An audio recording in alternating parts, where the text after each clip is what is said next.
Olá, bom dia. Tranquilo, queridos? Como foi? Descansaram bem? Vamos começar um sábado abençoado? Quero falar com vocês hoje a respeito, queridos, de que todos os dias nós enfrentamos algum tipo de desafio, algum tipo de contrariedade e alguns chamam de lutas, outros chamam de provas. Mas eu penso, queridos, que não podemos ser inocentes diante de tantas coisas que às vezes enfrentamos. Precisamos aprender a ter discernimento, compreensão de onde vêm algumas lutas, enfim, que enfrentamos. E precisamos também aprender de como agir em cada situação, para não sermos vencidos por essas situações.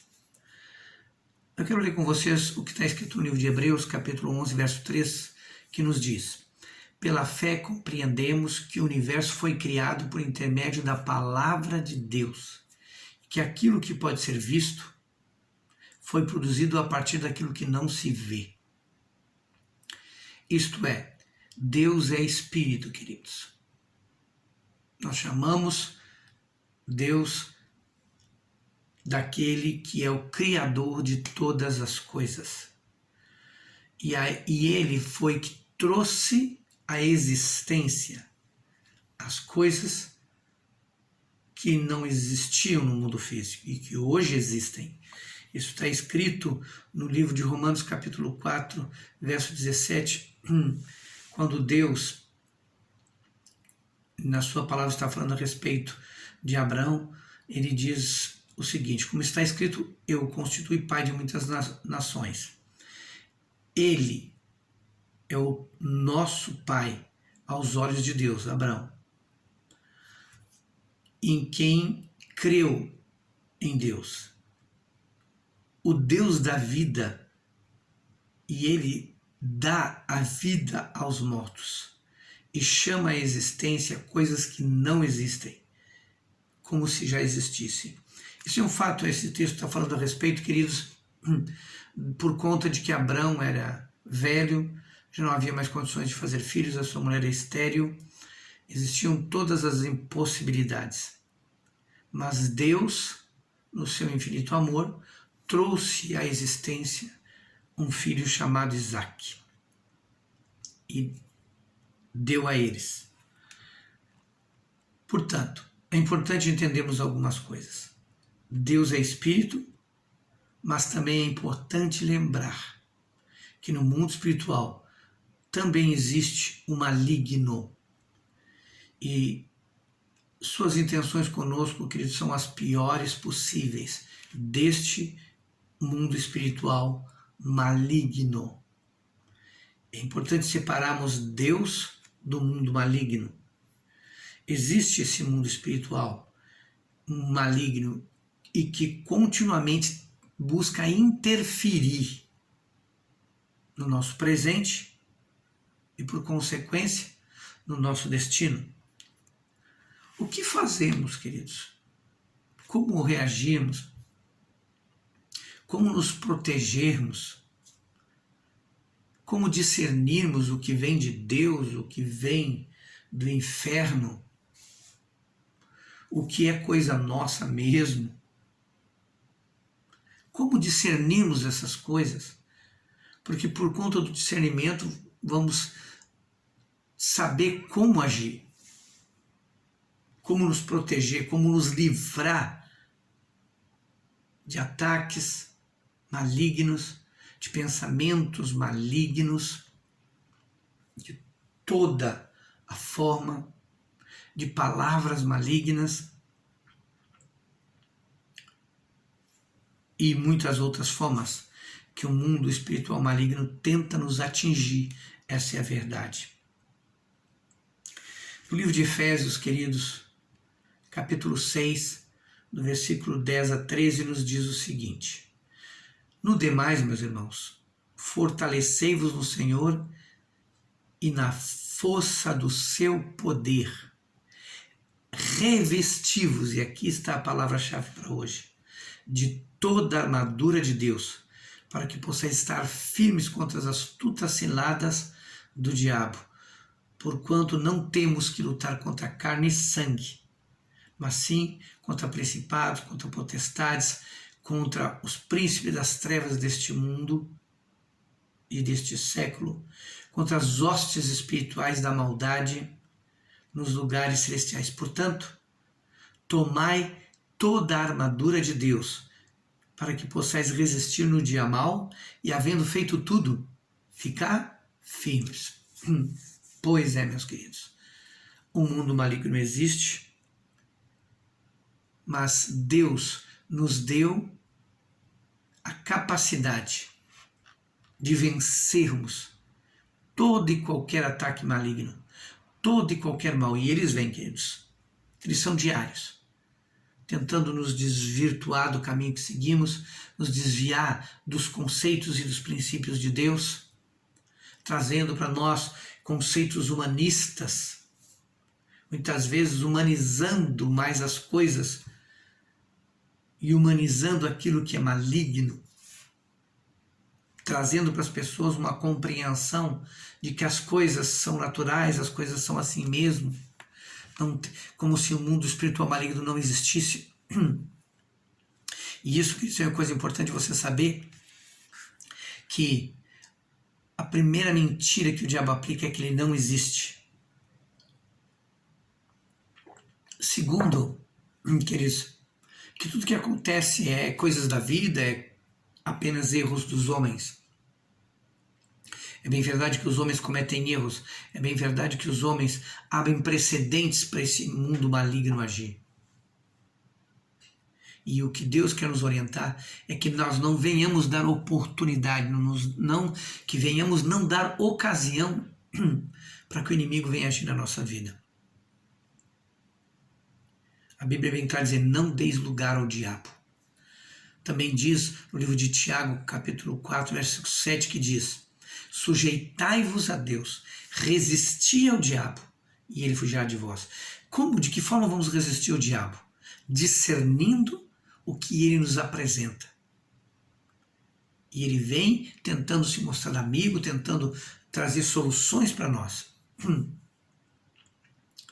Mas o grande problema da humanidade é dar ouvidos para a serpente maligna, para o diabo. E para isso, queridos, precisamos estar preparados, precisamos estar prontos, compreendendo de onde vêm todas as coisas até a nossa vida, sejam boas ou sejam más, aparentemente boas, muitas vezes, mas que tem por objetivo nos colocar numa situação de caos e de destruição. Para isso, queridos, o grande segredo de encontrarmos vitória, de não sermos vencidos pelo mal e de vencermos o mal, é nos revestindo de Deus, de toda a armadura de Deus, de quem Deus é. E Ele nos oferece isso. Cristo, quando pagou o seu preço na cruz por nós, queridos, Ele fez isso. Ele conquistou, Ele nos trouxe como herança. Podemos nos revestir de Deus, da sua armadura, de quem Ele é, da estrutura da sua armadura, da qual o inimigo não tem acesso e não tem êxito. Não há como o inimigo penetrar. Você entende isso? É importante que você se revista da armadura de Deus. Isso é algo que você precisa estar sempre verificando como está a sua armadura todos os dias.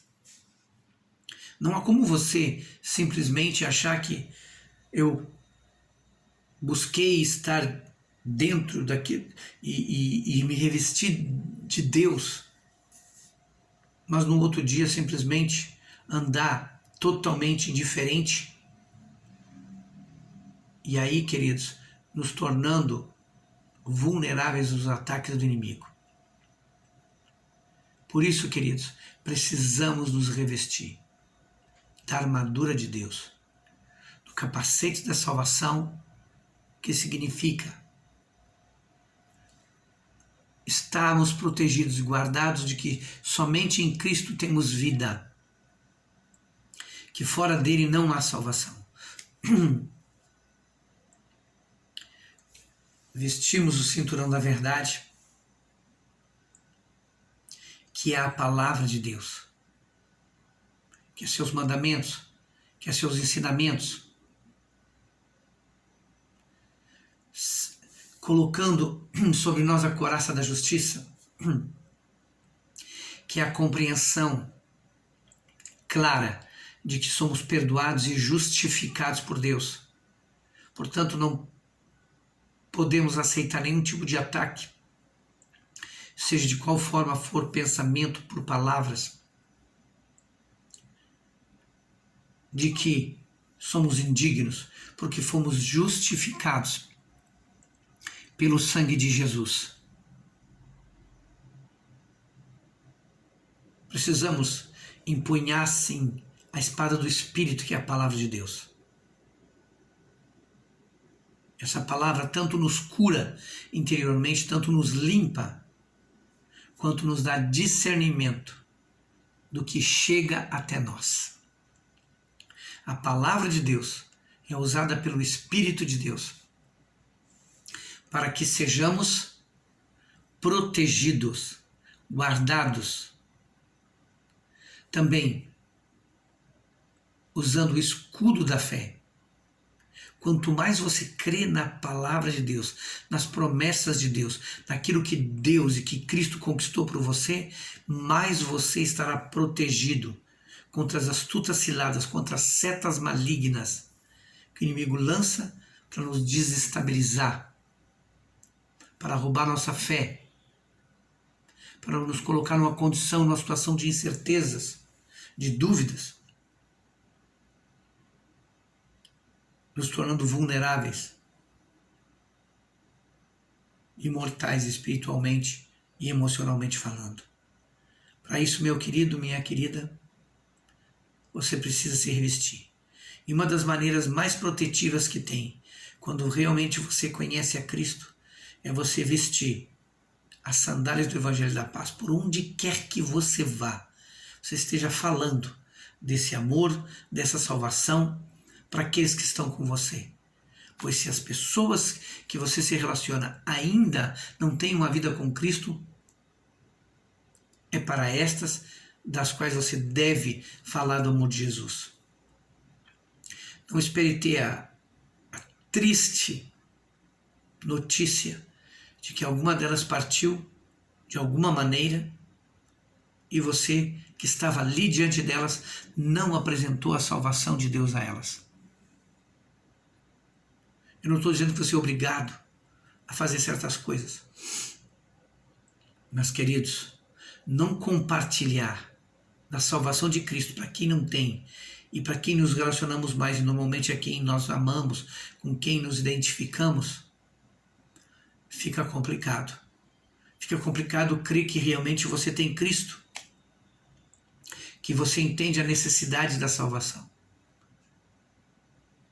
Por isso, meu querido, minha amiga, revista-se da armadura de Deus. Revista-se de Deus, do seu Espírito Santo, da sua palavra. E não haverá ataque que vai derrubar você. Não haverá cilada que vai pegar você de surpresa. E que Deus não vá te livrar do mal que sobrevier sobre você. Por isso você precisa revestir-se de Deus e de toda a sua armadura. Está aí uma boa meditação para você, o livro de Efésios, para que você saiba como agir e enfrentar toda e qualquer situação na sua vida. Eu quero orar com você para que o Espírito de Deus te traga revelação, compreensão e entendimento de todas essas coisas. Porque tudo vem dele. Tudo vem dele. E é importante que você tenha essa segurança de que você não vai agir contra o mal na força do seu braço, mas você vai agir na força que vem de Deus para a sua vida. Fecha teus olhos. Pai, em nome de Jesus, hoje nós queremos renovar nossa aliança contigo e declarar que cremos no sacrifício de Jesus e que Ele que conquistou para nós, nos trouxe e nos entregou como herança a Tua presença pelo Teu Espírito Santo. Queremos nos revestir da armadura do Pai. A armadura é essa que o inimigo Deus não tem acesso. Te pedimos, ó Pai, renova em nós a convicção da salvação. Renova em nós a convicção de que fomos justificados, perdoados. Renova-nos, Senhor, a certeza da verdade de que fomos libertos de toda a amarra do inferno e de todo o pecado. Renova-nos a fé na Tua palavra, que é fiel e verdadeira. E que, Senhor, coloque em nós fome e sede da Tua palavra, para que o Teu Espírito Santo a use como espada, tanto para nos limpar por dentro, quanto nos proteger contra as distorções que o inimigo nos apresenta. E também nos dê a alegria de poder compartilhar da salvação de Jesus para aqueles que se relacionam conosco. Queremos mais de Ti, Senhor, mais da Tua presença em nossas vidas. Precisamos, carecemos do que o Teu Espírito Santo se mova em nós, de que Teu Espírito Santo fale conosco, de que Teu Espírito Santo nos lembre todos os dias da importância de nos revestirmos de Ti. No nome de Jesus. Que o Senhor te abençoe debaixo de muita graça nesse dia de hoje, com a revelação de Jesus Cristo, do seu Espírito Santo e do poder da sua palavra. Tome posse da palavra de Deus. Deus abençoe a sua vida.